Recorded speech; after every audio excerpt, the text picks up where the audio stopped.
Hoy, en Desde la Sombra, el estado psiquiátrico policial está siendo promulgado por todo Estados Unidos. Bajo la nueva legislación, los Estados Unidos está controlando y catalogando a todos y cada uno de los ciudadanos del país.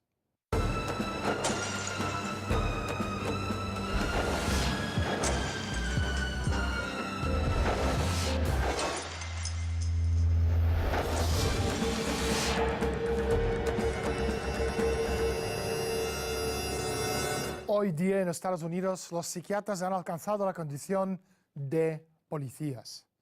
Hacen juicios acerca de qué persona sea peligrosa para la sociedad. Los disidentes, los presos políticos, los manifestantes han perdido sus derechos constitucionales solo para verlos reemplazados por los nuevos poderes omnipresentes de la policía psiquiátrica. Lo que estamos viendo hoy en Estados Unidos es otro paso más en el camino al fascismo. La posesión de armas es la cortina de humo. El objetivo final es su libertad. Hoy, en Desde la Sombra, hablaremos con Jon Rappoport, 2 veces nominado al premio Pulitzer y uno de los periodistas más prestigiosos de Estados Unidos sobre temas de medicina y psiquiatría. Pero primero, salimos a la calle y preguntamos la opinión de la gente sobre el uso de psiquiatría para el uso político por parte del gobierno. Es una enfermedad del cerebro, de la mente más. Pues una enfermedad que afecta al cerebro. Pues no sé qué decirte, una enfermedad mental es alguien que no rige, ¿no?, con su cerebro. Ni idea. No tengo tampoco idea. Muchos. Pues entiendo que bastante, porque ya que no hay un sistema sanitario abierto a todo el público, pues hay bastantes. Pues para mí un papel muy importante, para que las personas pues, con problemas psicológicos pues, lo resuelvan. Importante, vamos, para mejorarlas, tratarlas o curarlas. El psiquiatra es importante, o sea, tiene su labor, claro está, para resolver los problemas mentales de la gente. Jon, bienvenido al programa. En Estados Unidos, en el estado de Nueva York, aprobaron una nueva ley que relaciona la posesión de armas con el estado de salud mental. ¿Qué consecuencias tiene esta ley para el país? En realidad es una ley salvaje. Los psiquiatras pueden acusar a cualquiera y a estas personas no se les permitirá, bajo la segunda enmienda de la Constitución, poseer su propia arma porque ellos serán diagnosticados con algún tipo de enfermedad mental. Esto supone solo el comienzo y la dirección que toma este problema. Es más, ahora esperamos a gente con visión política, que podríamos definir como pertenecientes a la actual clase dirigente o fuera de las fronteras de la política ordinaria. Ellos pueden convertirse en blancos del gobierno y nadie sabe a dónde podría ir todo esto a parar. Este es un estado en que los psiquiatras tienen poderes tan grandes como los de la policía. Se han convertido en verdaderos policías. Es en realidad muy preocupante. Pero el problema parece ser más que una simple relación entre el estado de salud mental y la posesión de armas. Se refiere a la implantación de un programa más amplio. Jon, ¿de qué programa se trata? Lo que veo en definitiva en todo esto es un extenso programa. La psiquiatría ya es un brazo del Estado y la gente debe darse cuenta de esto. La psiquiatría está respaldada por toda la fuerza y poder de las leyes federales y por el gobierno de Estados Unidos. Es la ciencia oficial de la mente. Hay institutos nacionales dedicados a la salud mental que son parte de un enorme complejo médico gubernamental fundado por el gobierno federal que cuenta con un presupuesto de miles de millones al año. ¿Qué es lo que hace el Instituto de Salud Mental? Practican investigaciones al cerebro, investigan lo que llamamos desórdenes mentales, además de drogas que son usadas para tratar a este tipo de enfermedades. Pues bien, ¿por qué el gobierno federal decidió hacerle un favor a un grupo particular de personas y decretarlos como entidad oficial de ciencias de salud mental? ¿Dónde aparece escrito en la Constitución el permiso de ejecutar esta acción? Simplemente no aparece. Esto es peligroso y ya ha existido desde hace mucho tiempo en Estados Unidos. Lo que estamos a punto de ver es su avance en el futuro. El presidente Obama, a raíz de la masacre de Sandy Hook, dijo que tenemos el servicio de salud mental mejor y más caro. Ahora, ¿qué significa esto? Significa que las comunidades diseminadas por todo Estados Unidos, padres, profesores, abogados y simples vecinos, se dirigirán a la policía. Hablarán con las autoridades de salud mental y dirán, ¿saben? Nosotros creemos que nuestros vecinos son peligrosos. Deberían ser atendidos de inmediato. Toda esta locura irá en aumento porque hoy día los psiquiatras tienen un cheque en blanco en sus manos para tratar a cualquiera que pueda ser considerado como potencial amenaza. Ahora, hay leyes nuevas, por ejemplo, orden judicial que dicta que un individuo no solo podrá ser retenido durante 72 horas en un sanatorio, sino que incluso la reclusión podrá extenderse 2 o 3 semanas y examinado detenidamente por psiquiatras porque creemos que podría presentar y representar una amenaza para la sociedad. Les pregunto a ustedes, ¿amenaza a quién? ¿Al estado policial que nos rodea? John, ¿tú crees que el Estado podría convertir a los disidentes políticos en unos indefensos pacientes psiquiátricos? Daniel, simplemente es el mismo patrón y podemos ver cómo se desarrolla. La disidencia política será llamada enfermedad mental. ¿Sabes? Esto es un programa gubernamental. Es la forma que el gobierno tiene para tomar aquello que podrías llamar una aproximación sutil. Tienes a alguien que es disidente político, que por ejemplo cree en la sincera interpretación de la segunda enmienda, es decir, todos tienen derecho a poseer un arma. O tienes a un disidente político que cree, por ejemplo, que el gobierno federal es muy grande y demasiado entrometido, ¿ok? Pues bien, ahora esa persona puede ser etiquetada de enfermo mental y simplemente sospechar que es mentalmente inestable. Por ende, necesita tratamiento. Pero, ¿en qué realmente consiste el tratamiento? Esto es de suma importancia para las personas. Las drogas utilizadas por los psiquiatras, por decirlo de alguna forma directa, son un martillo en la cabeza, pueden destruir tu cerebro. Son causa de temblores masivos en el sistema neurológico del cerebro. Estoy hablando de drogas muy tóxicas y peligrosas. De hecho, todo esto está muy bien documentado por estudios que ciertos antidepresivos, por ejemplo, incitan a las personas a cometer actos de violencia en los cuales no se descarta el homicidio. También existen otras drogas llamadas antipsicóticos que pueden poner a la gente en un estado de autodesconocimiento que fácilmente podrían matarlo. Así que este tipo de drogas sería ideal para los disidentes políticos sobre el punto de vista del gobierno. Si quieres cargarte a un disidente político y empujarlo al límite de la violencia, pues entonces solo debes comenzar a tratarlo con este tipo de drogas prescritas por psiquiatras. Y esto podría pasar. Entonces verías que cometiste un crimen y serás sancionado por ello.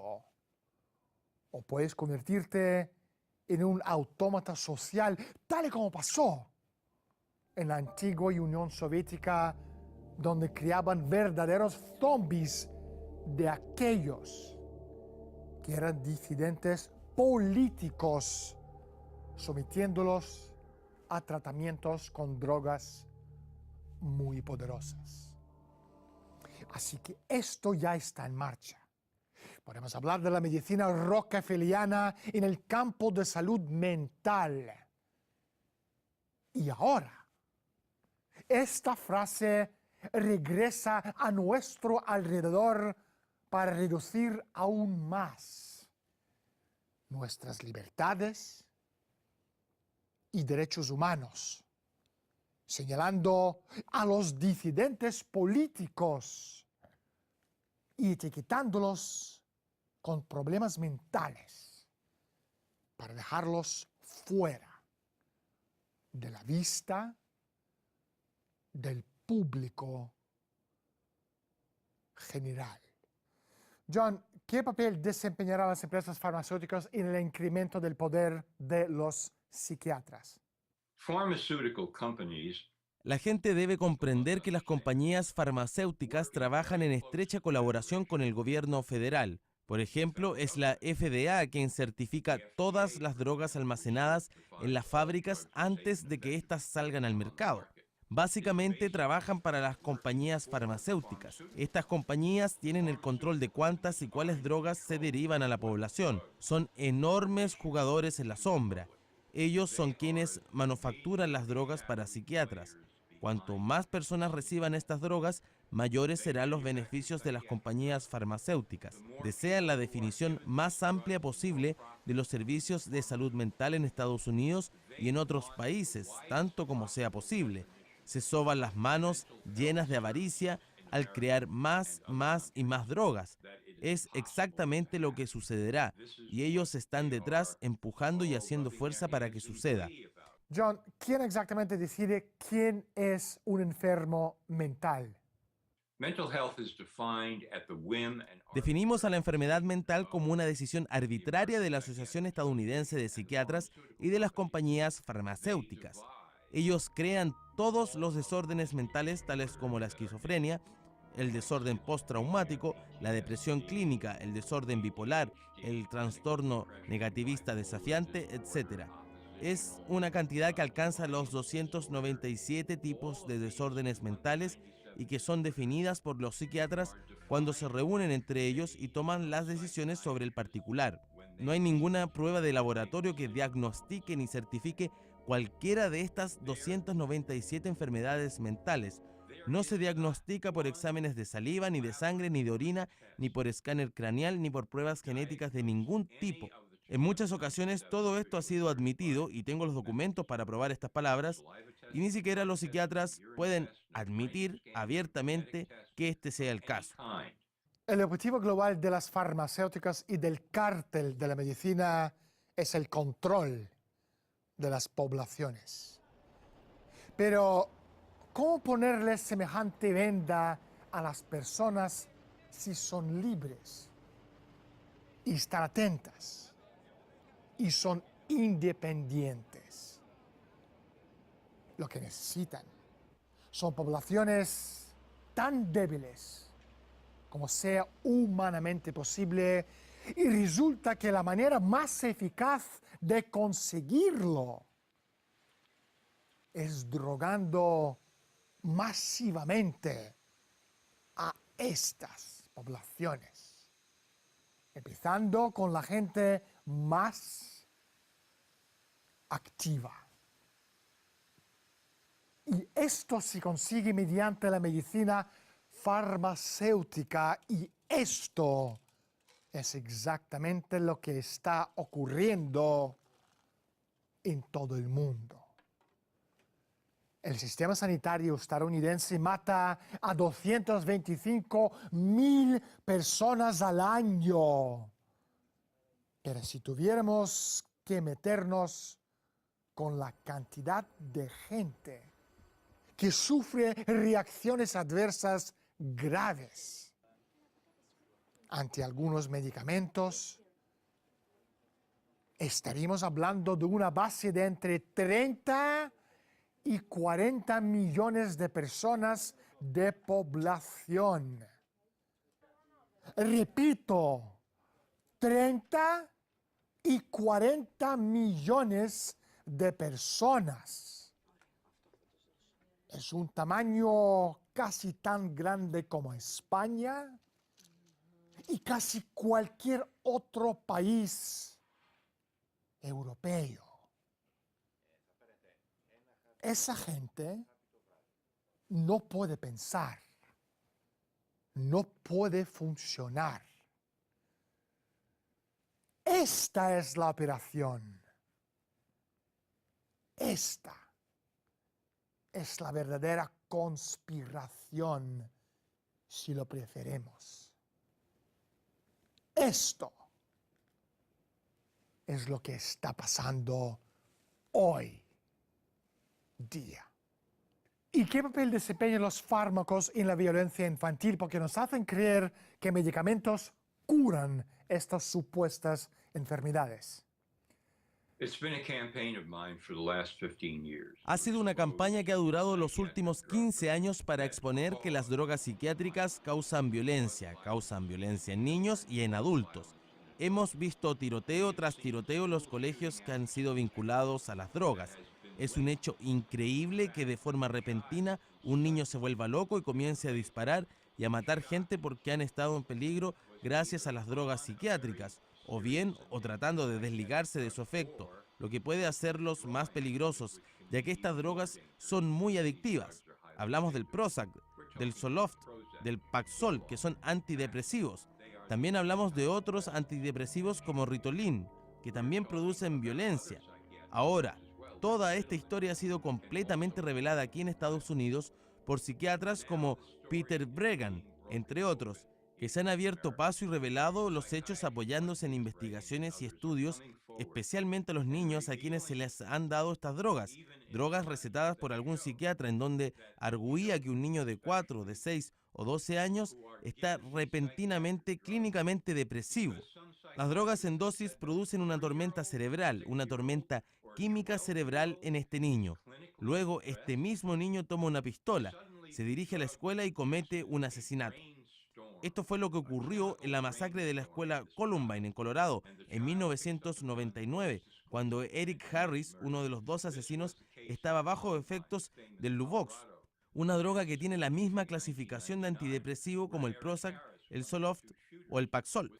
En Estados Unidos, aproximadamente 5 millones de niños consumen Ritalin, una droga que provoca reacciones súper violentas en niños.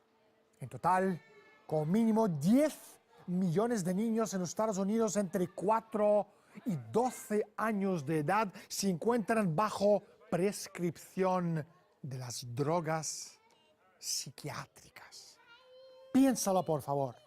Son 10 millones de niños como sus hijos que están obligados y forzados por ley y por el gobierno estadounidense en contra de su voluntad de drogarse para curar enfermedades sin patología.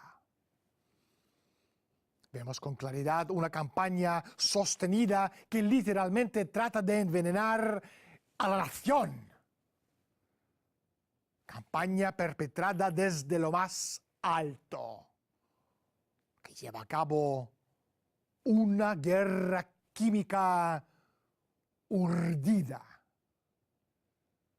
por el Estado político. John, ¿y cómo se manifiestan los medios de comunicación ante esto? Los medios de comunicación son cómplices de todo esto. Durante años he conversado con reporteros de estos medios de comunicación. Estos medios de información han mantenido una tapadera intencional en torno a estas historias con el fin de proteger a las compañías farmacéuticas que procesan estas drogas y que venden en miles de millones. Porque imagina lo que pasaría si de pronto todo da un giro inesperado y que el New York Times o el Washington Post digan, adivinen qué, en los últimos 10 grandes tiroteos en escuelas de Estados Unidos, y en cualquiera de esos casos, las drogas psiquiátricas estaban implicadas como causa puntual de violencia. ¡Ja, ja, ja! Aquellas compañías farmacéuticas de pronto se verían destruidas. Ellos son los primeros promotores de estos conglomerados noticiosos. Pero si vamos más allá de todo lo dicho hasta aquí, los grandes medios de comunicación tienen instrucciones sobre cuán lejos llegar con respecto a ciertas historias.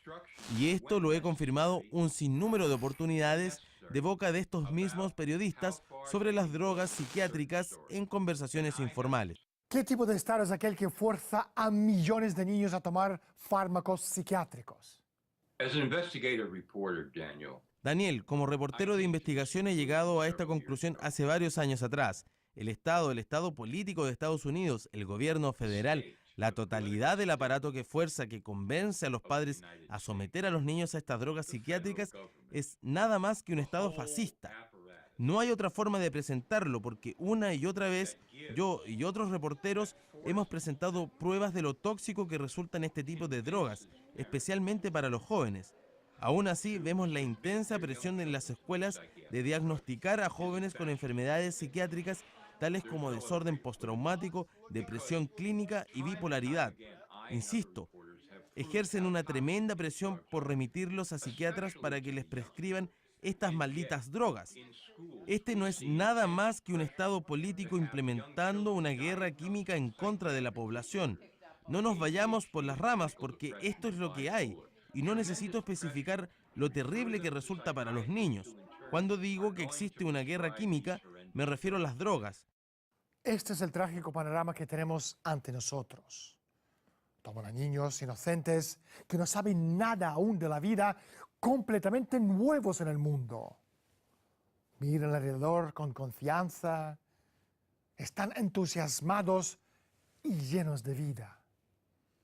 Y de pronto, todo cambia para ellos porque tal vez niños de 6 o 7 años de edad pueden estar distraídos en el aula o no entiendan completamente lo que el profesor está enseñando o simplemente disfrutan de sus travesuras y sin embargo al minuto siguiente están compareciendo ante el consejo del colegio.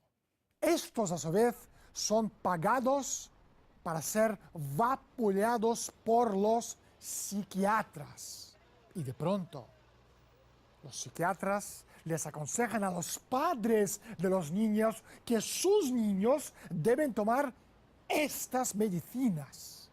Así que el niño toma la medicina y 3 semanas después de comenzar con la medicación se torna agresivo. Los padres entonces no saben qué hacer. ¿Qué harían ustedes como padres? Los padres se preguntan y lo vuelven a llevar al psiquiatra, el que ajustará el diagnóstico inicial o puede que lo cambie por completo, prescribiéndole nuevas drogas. De esta forma, las escuelas pasan a ser pequeños laboratorios para adoctrinamiento, acondicionamiento y programación de los más jóvenes. Y esta ha sido una verdadera revolución que se lleva a cabo en los Estados Unidos. John, ¿qué podemos hacer? En lo que a una solución se refiere, pienso que hay muchas. Primero, debemos mantener la libertad de poder rechazar la medicación. Esto tiene que ser definitivo. Cada persona en Estados Unidos tiene el derecho de tomar la medicación o de rechazarla, ya que todo este tema se encuentra bajo una gran amenaza en estos momentos. Segundo, los padres deben insistir una y otra vez a tener el derecho a rechazar la medicación para sus hijos, y esto no puede estar condicionado a amenazas o a la suspensión de estudios en contra de sus hijos. Y también deben tener el derecho a rechazar trasladar a su niño a los centros psiquiátricos porque ellos ya saben lo que sucederá. Podrán ser diagnosticados con problemas de desorden mental ficticio y por ende prescrito con potentes drogas. Yo no hay tiempo para más. Gracias por estar con nosotros. Muchas gracias por recibirme, Daniel. Estados Unidos hoy por hoy se ha convertido en una farsa dramática de hombre moderno amenazado por el creciente Estado tirano, bajo los familiares eslóganes de igualdad y fraternidad que extingue la inteligencia libre y las relaciones interpersonales. Estados Unidos perdió su alma después del 11S. Se deshizo de muchos de sus preciados valores conservadores y se dejó secuestrar por una camarilla siniestra de los charlatanes estratégicos y los guerreros de Sion. La creencia de la administración de George W. Bush y ahora de Barack Obama es de que las diferencias entre los individuos deben limitarse por el bienestar de un abstracto bien común o por un objetivo que va desde derrotar al terrorismo hasta establecer un frente común contra la amenaza fantasma. Todo esto es una reducción al absurdo que solo puede ser comparado al terror de Stalin, la demencia de Hitler u otras parodias más pequeñas, más insignificantes y menos letales. Soy Daniel Stulin, bienvenidos todos al mundo de Humo Espejos. Gracias por estar con nosotros y hasta la semana próxima.